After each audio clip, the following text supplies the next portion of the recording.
In einem dichten, verschneiten Wald Russlands, mitten im Zweiten Weltkrieg, war ein junger deutscher Soldat namens Hans auf Patrouille. Der strenge Winter hatte eingesetzt, und eine dicke Schneeschicht bedeckte den Waldboden, was das Vorankommen noch schwieriger machte. Hans und sein Zug bewegten sich durch feindlich kontrolliertes Gebiet. Ihre Aufgabe, strategisch wichtige Punkte für den Vormarsch der deutschen Truppen zu kartieren. Es schneite unaufhörlich, und eine unheimliche Stille lag über dem Wald. Der eisige Wind pfiff durch die Bäume und ließ jeden Schritt zur Qual werden. Plötzlich wurde der Sturm heftiger, und bald war die Sicht nahezu vollständig verschwunden. Die Soldaten verloren die Orientierung, das Chaos brach aus. In der Verwirrung wurde Hans von seinem Zug getrennt. Verzweifelt suchte er nach Schutz vor dem tobenden Schneesturm. Nach stundenlangem Marsch entdeckte er eine abgelegene Höhle. Er trat ein, fröstelnd und erschöpft. Seine Finger waren steif vor Kälte, seine Sicht verschwommen. Zitternd versuchte er, ein Feuer zu entfachen, um sich zu wärmen und die Nacht zu überstehen. Doch dann? Ein Geräusch ließ ihn erstarren. Es kam von draußen, direkt vom Höhleneingang. Schwere Schritte, die sich tief in den Schnee gruben. Hans hielt den Atem an und starrte in die Dunkelheit. Dann sah er es, die gewaltige Gestalt eines Grizzlybären tauchte aus der Schwärze auf. Hans' Herz raste. Er war unbewaffnet, machtlos. Panik breitete sich in ihm aus. Der Bär kam langsam näher, doch griff nicht an. Stattdessen betrachtete er Hans mit neugierigen Augen. Die Luft war geladen vor Spannung. Dann tat Hans etwas völlig Unerwartetes.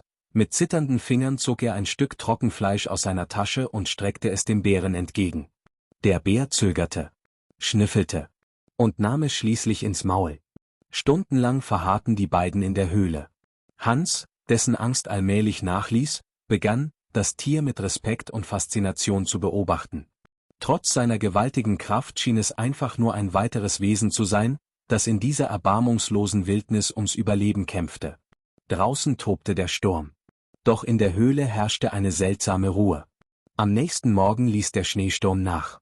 Sonnenstrahlen brachen durch die dichten Baumwipfel und tauchten den Wald in ein sanftes Licht. Der Bär erhob sich langsam, musterte Hans ein letztes Mal und verließ die Höhle. Ohne Brüllen. Ohne Bedrohung. Hans blieb zurück, tief in Gedanken versunken. Er wusste, dass dieses Erlebnis sein Leben für immer verändern würde. Wochen später. Der Krieg wütete unerbittlich weiter.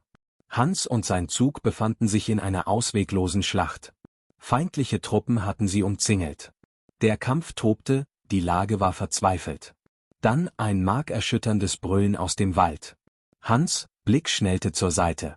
Zwischen den Bäumen bewegte sich eine gewaltige Gestalt. Es war der Bär. Mit unbändiger Wucht stürzte er sich auf die feindlichen Soldaten. Mit seinen riesigen Klauen riss er durch die Reihen, warf alles nieder, was sich ihm in den Weg stellte. Die unerwartete Ablenkung gab Hans und seinen Kameraden die Chance zur Flucht. Und dann war der Bär verschwunden. Hans, schwer atmend, sein Herz noch immer rasend, konnte es kaum fassen. Der Bär hatte ihnen das Leben gerettet. Monate später. Auf einem Waldweg erhaschte Hans in der Ferne einen Blick auf eine vertraute Gestalt. Der Bär. Einen Moment lang schienen sich ihre Blicke zu treffen, dann verschwand das Tier im Schatten der Bäume.